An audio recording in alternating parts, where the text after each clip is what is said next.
In the previous video, we messed around with these different colors and added keyframes to the parameters to move them around.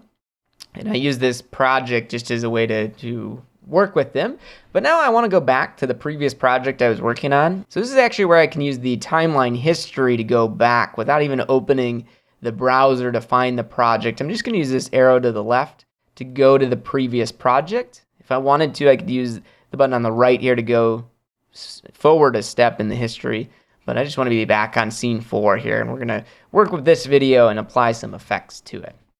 So we're done animating the position and using the transform tool. So in the viewer, I'm going to click anywhere in the viewer and use Shift Z to fit this back into this viewer. So it's the same thing as going up to the little zoom here and clicking on fit. You can go bigger too if you wanted to zoom in, and you'll get this little box that you can use to see a specific area of the video. But in this case, I want it to fit, so I'm just going to use Shift Z, just like you do in the timeline, to fit the timeline.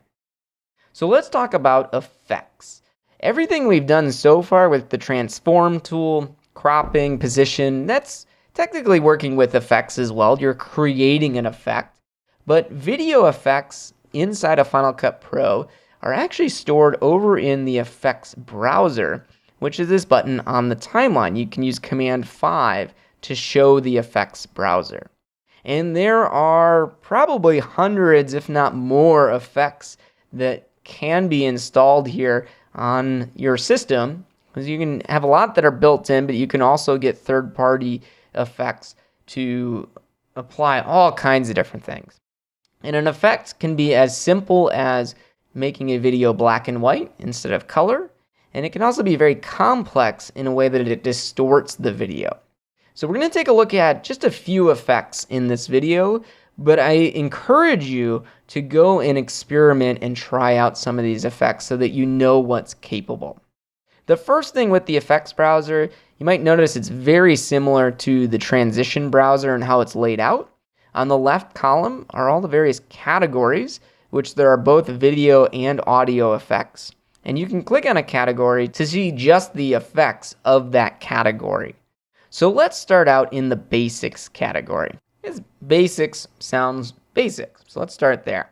There are only a few effects listed here, but when you go over on the right side and skim across any of these effects, you'll actually see a preview of it in the viewer, which is really nice. Final Cut is able to render and preview these pretty quickly.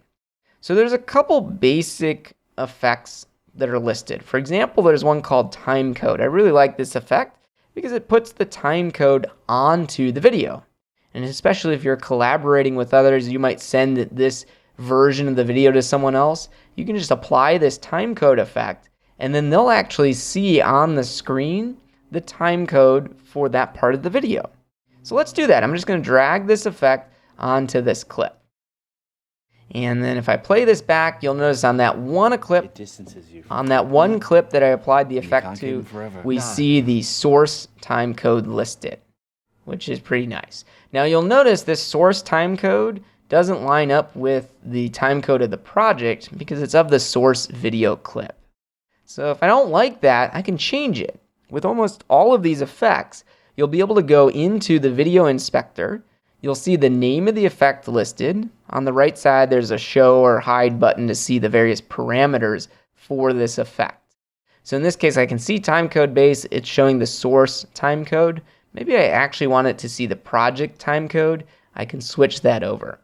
And you'll see on the name change to scene 4, and I see that timecode is listed. I could uncheck it if I don't want to see the name. I can change the format to frames from timecode. All kinds of different options here for how you customize the way this timecode looks. And again, you can on your own mess with all these different parameters. There's not enough time to dig down into all of those. But in addition to seeing all the parameters here, some of these effects also have on-screen controls, which is what we see here with this little circle. And this actually lets me change the position of that timecode. So if I wanted it to be just above in the black areas at the top or the bottom of this clip, I could do that, and then that's created that effect. Pretty cool. With any effect, you do have a checkbox next to the name of the effect where you can disable the effect. So if you wanted to try out an effect and then you decide, nah, I don't need that time code, you can uncheck it, and you're not losing that effect, you're just disabling it. However, in this case, I don't want that time code there, so I'm going to click on the name of the effect, which puts this yellow outline around the whole effect, and then on the keyboard, I can hit the delete key to remove that effect. So that's a basic effect that's included with Final Cut Pro 10. Let's look at some of these other groups. There is a category for 360 effects, and these are ones that you can place onto 360 video. We have a blur category, so this actually lets us blur video after the fact. For example, the Gaussian blur is kind of like making an out of focus video in a more realistic effect. You can drag this one onto the clip to apply it. And then there in the inspector, we see some controls for how we want to blur that video. I could change even just the horizontal or vertical blur. I could boost it way up or way down. All kinds of options to change that blur, which is kind of nice. Now, in addition to being able to adjust these effects here in the inspector, you might have noticed there's also this little button at the top of the effect, and this is going to be on almost all of the effects, but this button actually lets you add a mask to your effect. So if I click on this, I can either add a shape mask or a color mask. So in this case, I'm going to add a shape mask, and you'll see we see the shape here in the viewer, and this actually lets me mask or crop in just a place where I want that effect to show up. So if I'm trying to blur out his face, I can adjust the size, the rotation of this mask, even the feather here with how it feathers off to essentially make that effect happen only in one place. And that's what these little mask buttons are for. So that's pretty cool. That's a really nice way to go in and adjust an effect and apply it just to one area, and you can do that with just about any effects. However, there's something I want to point out with this, because if you notice here at the beginning of this clip, this blur is not on his face. So if I am trying to blur out this person's face, I want to go up into my mask here and add a keyframe over on the right side. This is another way to use keyframes to change the position of this effect. I'm then going to hit this button to show my on-screen controls and reposition this over onto his face. I'll then move the playhead in time a little bit and then readjust the position of this effect to make sure it's just covering up his face. Again, you can see each time I want to add another keyframe, I'm moving my position in time on the timeline, and then I'm readjusting the position of that effect. I'll go all the way to the end of this clip and use the back arrow to make sure I'm on the last frame of that clip, which is what this little J or little corner piece is. And I'll adjust it one more time for that position. So now if I play through this clip, what you'll see is the position of that blur is actually moving. Notice the circles are moving over time. So that's why you can use keyframes to adjust an effect's position and make that move over time. So, okay, that's fine, that's cool, whatever. So I don't want this Gaussian blur, so I'm gonna hit delete to remove it. And let's go on to the next effects category, which is color. So in color, here's one that I mentioned earlier, which is black and white. You just double click on this clip to apply that black and white effect. And if you thought that black and white is as simple as black and white, well, it's not. You can actually customize the way the black and white effect is applied and what color is actually used to make this black and white. So pretty cool. A whole bunch of ways you can adjust these effects. Let's click on this one and hit delete to remove that effect and look at something else here. So some other effects that we have here, we have one that's called colorize. We have another one here called tint. We have some color curves and color wheels for doing actual color correction. There's even one in here called custom LUT. And LUTs have been talked about a lot. You might go and download someone's LUTs, and it's a way to kind of apply a color change when you're talking about an effect. So you can actually drag this onto a clip, and then you'll be able to select a LUT that you want to use. So you might have some recent ones that you've installed, or you can choose a custom one, and you'll select where it's saved on your system, and that's how you apply a custom LUT. In this course, we're not going to look too much at those LUTs right here, but that's one way that you can do it. Now the next thing, talking about color correction, you can do that, and we're going to talk about that as its own thing.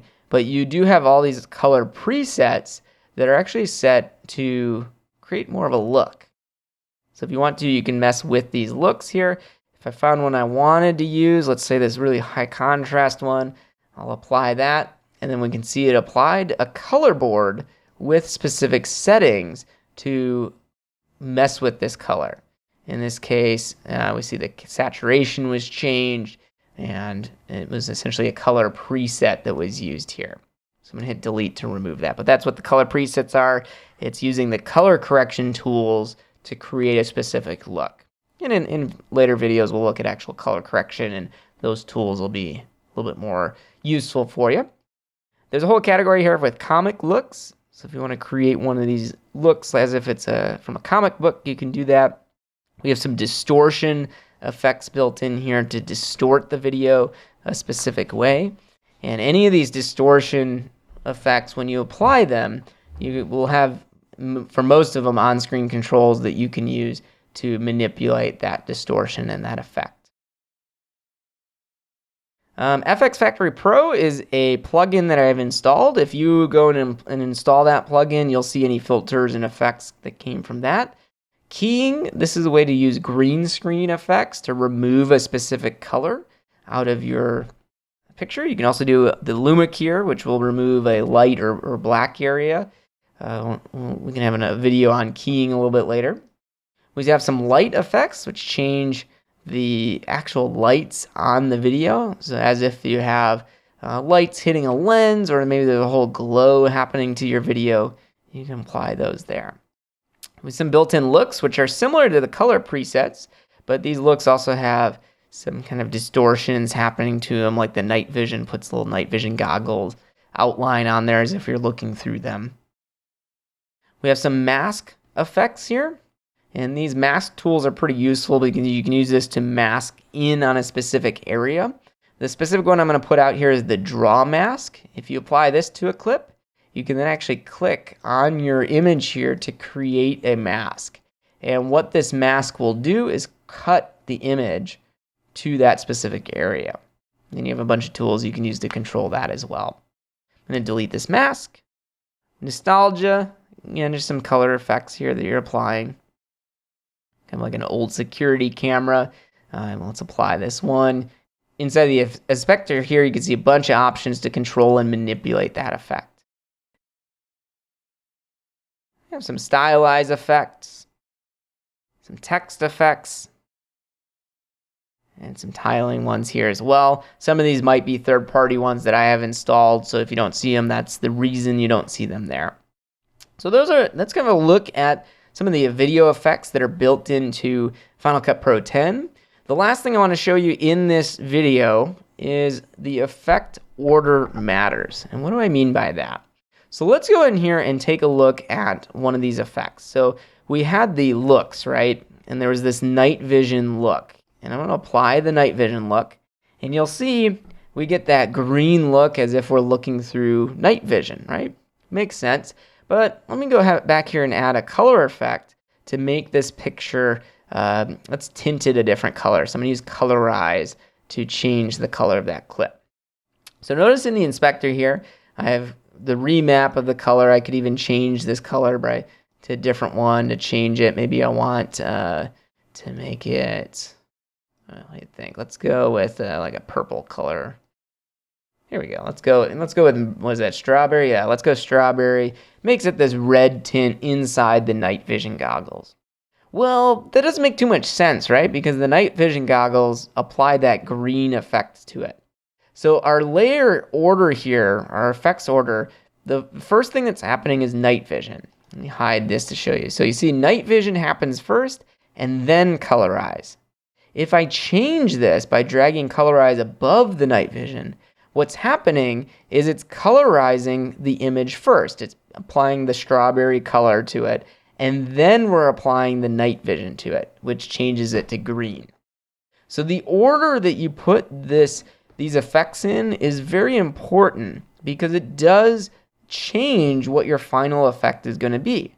if you apply color correction, you might color correct the video first, but then if you apply all these effects after the color correction, you're going to want to go back and recolor correct the video to make sure it matches in a way that is accurate for wherever you're presenting the video.